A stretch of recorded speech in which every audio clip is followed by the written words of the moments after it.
Diskusi sekitar pertanian bidang kami. Berarti lanjut ya Pak ya? Lanjut buat lumbung pangan di Merauke ya Pak? Insya Allah doakan. Serong kanan dikit Pak. Ya boleh Pak, langsung Pak, tadi apa yang dibahas Pak dalam Tadi kami baru tiba dari Wanam, kemudian ditelepon beliau Pak Edi untuk menghadap Bapak Presiden terpilih.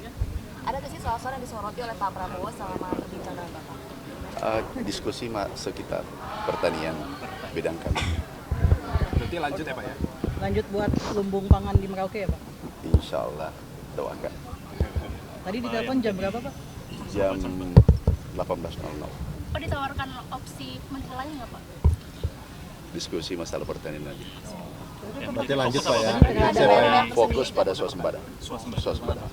Kita harus mandiri pangan, kita memenuhi kebutuhan pangan dalam negeri. Bisa dicapai nggak tuh Pak? Ya. Targetnya swasembada Pak. Insya Allah bisa. Tadi dalam pertemuan dengan Pak Prabowo apakah menyampaikan kesulitan-kesulitan juga Pak dalam mewujudkan swasembada ini? Pasti ada tantangan, ada El Nino, kemudian ada hama, ada kekeringan, ada La Nina. Pak ada bahas Ini tantangan. makan bergizi gratis nggak Pak tadi? Enggak, sekitar pertanian aja. Pemenuhan bahan pangannya Pak? Pemenuhan gimana? Soal impor apa ada pembicaraan? Ditargetkan untuk Atau target swasembada gitu Kita Pak? swasembada, kemudian optimalisasi lahan, cetak sawah, khususnya Kalimantan Tengah dan Merauke. Maka saya dipanggil siang hari dikasih tahu suruh datang sekitar jam 7. Jadi saya datang tadi, kemudian diajak bicara sama beliau mengenai masalah kesehatan. Jumlah dokternya harus cukup, jumlah dokter spesialisnya harus cukup. Bagaimana pendidikan untuk dokter-dokter dan dokter spesialis ini bisa diperbanyak. Kalau masyarakat juga masih kekurangan, bisa nggak belajarnya nggak hanya di dalam negeri saja, tapi bisa juga di luar negeri untuk mempercepat. Beliau juga ingin agar pemeriksaan kesehatan terus ditingkatkan agar jangan sampai sakit masyarakatnya. Kalau bisa kita jaga supaya sehat terus. Beliau juga pesankan ada penyakit-penyakit yang menurut beliau harusnya sudah bisa diatasi di Indonesia seperti tuberkulosis sama malaria. Itu kan harusnya bisa cepatlah dieliminasi, dicari vaksinnya supaya masyarakat kita bisa cepat hilang penyakit ini. Berarti Menkes lagi ya Pak? Lanjut lagi ya Pak? Lanjut Menkes ya Pak? Beliau belum ngomong seperti itu, nanti beliau akan. Ada bahas soal ekonomi atau keuangan nggak Pak? Ekonomi atau keuangan ekonomi Pak? Ada ya Pak? Karena isunya Kan udah ada. Karena kan isunya Saya di sana. siapa tuh Pak? siapa Pak? Siapa Pak? Jadi sama sekali nggak bahas ekonomi atau keuangan ya Pak? Sempat ditawari jadi Menkyu nggak Pak tadi Pak? Apa? Sempat ditawari jadi Menkyu nggak Enggak, tadi Pak? tadi kita ada makanan jadi. Jadi full bahas kesehatan Pak. Kesehatan ya Pak? Bukan bidang ekonomi Pak sama sekali Pak? Cocok dengan Ibu Sri Mulyani aja ya Pak? Oh kan kita duduknya di sebelahnya sama Ibu Sri. Oke, lanjut Menkes ya Pak. diajak bicaranya Pak? Sendiri-sendiri. Sendiri-sendiri ya Pak? Ada apa lagi? Berarti ke depan Pak, TBC berat- jadi fokus ya Pak ya? TBC dan malaria, Malaria. screening kesehatan, dan juga pendidikan dokter dan dokter spesialis. Pak berarti Depan ada besok malaria summit ya Pak katanya Pak. Pak berarti besok ke Hambalang dong Pak? Kenapa? Besok ke Hambalang? Waduh, belum dikasih tahu. Pak, pemanggilan Bapak tuh mendadak juga nggak Pak? Atau Tadi ada sebenarnya perubahan yang mendadak itu Pak? Hari ini saya dipanggil. Jam berapa Pak? Jam berapa Pak? Baru ya? Siang jam 1-an. Oke, makasih Pak Budi. Ya, saya tadi dipanggil oleh Pak Prabowo. Beliau memberikan arahan bagaimana rencana ke depan, karena tentu situasi dunia sedang tentu kompleks ya, kita bisa lihat. Dan tentu amanah ini ya tadi saya sampaikan akan saya jaga sebaik-baiknya, dan saya akan pastikan amanah ini kita sukseskan gitu.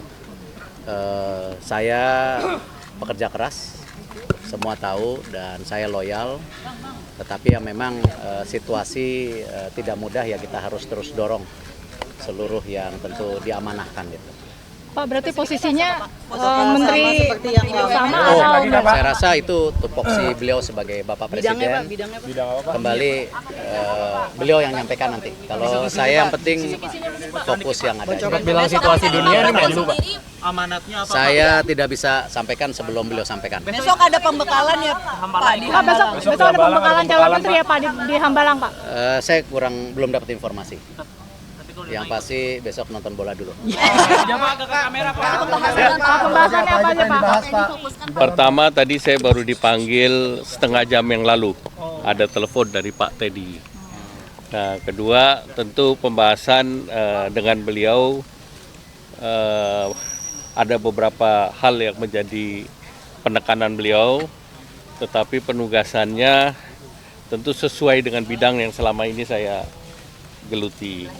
Nah, kalau posisinya nanti diumumkan oleh beliau secara langsung, tetapi beliau menyampaikan tentu geopolitik kan tidak sedang baik-baik saja, geoekonomi juga demikian, sehingga perimbangan antara Barat dan Timur lebih berimbang. Pak Erlangga tanda tangan fakta integritas juga nggak? Infonya baru semalam ya Pak, tanda tangannya ya Pak? Iya Pak. Pokoknya dipanggilnya baru setengah jam yang lalu. Terima kasih. Penugasan atau ngobrol apa aja Bu sama Pak Prabowo? Saya dengan Pak Prabowo sudah beberapa kali ya, tentu saja briefing untuk keuangan negara APBN, karena selama beliau transisi dan pada saat kita menyiapkan APBN 2025 kan perlu untuk mendengar apa-apa saja yang memang menjadi prioritas dan arahan dari Presiden terpilih, Wapres terpilih. Jadi kami selalu konsultasi, kemudian kita juga berdiskusi mengenai berbagai langkah untuk memperkuat Kementerian Keuangan dan Keuangan Negara untuk bisa mendukung program-program beliau. Makanya berbagai arahan mengenai pengelolaan dari sisi penerimaan negara, pajak, bea cukai, PNBP, belanja negara untuk kementerian lembaga maupun untuk transfer ke daerah, dan juga berbagai investasi yang dilakukan itu perlu dioptimalkan, ditingkatkan kualitasnya, diyakinkan untuk efektivitasnya, terutama untuk manfaat kepada masyarakat. Beliau perhatian sangat kepada bagaimana dampak APBN kepada masyarakat. Itu menjadi tekanan beliau. Jadi kita diskusi cukup lama dan panjang ya selama ini dengan beliau, dan oleh karena itu pada saat untuk pembentukan kabinet beliau meminta saya untuk menjadi Menteri Keuangan kembali. Bu, dan penambahan nomenklatur ini tentu bakal merombak APBN juga ya. Itu dibahas juga nggak Bu tadi di dalam? Sebetulnya di dalam APBN itu beberapa antisipasi terhadap program-program dari Presiden, termasuk dari sisi line up kabinetnya. Itu sudah dilakukan. Kita akan membantu semaksimal mungkin untuk kementerian-kementerian yang mengalami perubahan untuk nomenklaturnya maupun dari sisi pembagian tugasnya, supaya mereka tidak membutuhkan waktu yang lama untuk bisa bekerja secara lebih efektif. Itu ya. Jadi kita juga antisipasi. Jadi itu Pak Prabowo bicara tentang Kementerian Keuangan sebagai satu kementerian. Bu, BPN apakah jadi dibentuk, Bu? Badan Penerimaan Negara jadi dibentuk paling lama itu memang banyak yang dititip oleh Pak Prabowo ya? Bu, kamera Bu. Enggak juga, kita tetap, artinya diskusinya kan enggak cuman malam ini ya, jadi sudah beberapa kali diskusi. Jadi saya rasa yang disampaikan beliau tetap konsisten, jaga keuangan negara, jaga APBN, jaga Kementerian Keuangan, perkuat terutama dari sisi baik penerimaannya maupun dari belanjanya, serta berbagai langkah-langkah investasi dan penggunaan keuangan negara. Konsisten beliau selalu mengatakan begitu. Sampai Ibu untuk tadi memberikan jika ada kementerian baru untuk sisi penganggaran kira-kira butuh berapa lama Bu? Tadi kan sempat disebutkan. Ya nanti kita akan berhubungan dengan para menteri untuk bisa membantu semaksimal mungkin dari kami, dari anggarannya, dari organisasinya, dari penunjukan pejabatnya, sehingga program-program yang akan dilakukan sehingga bisa berjalan secara cepat. Bu, memastikan jadi Ibu tadi sempat disinggung terkait pemisahan Kementerian Penerimaan Negara, Bu. Enggak ada Ibu ya?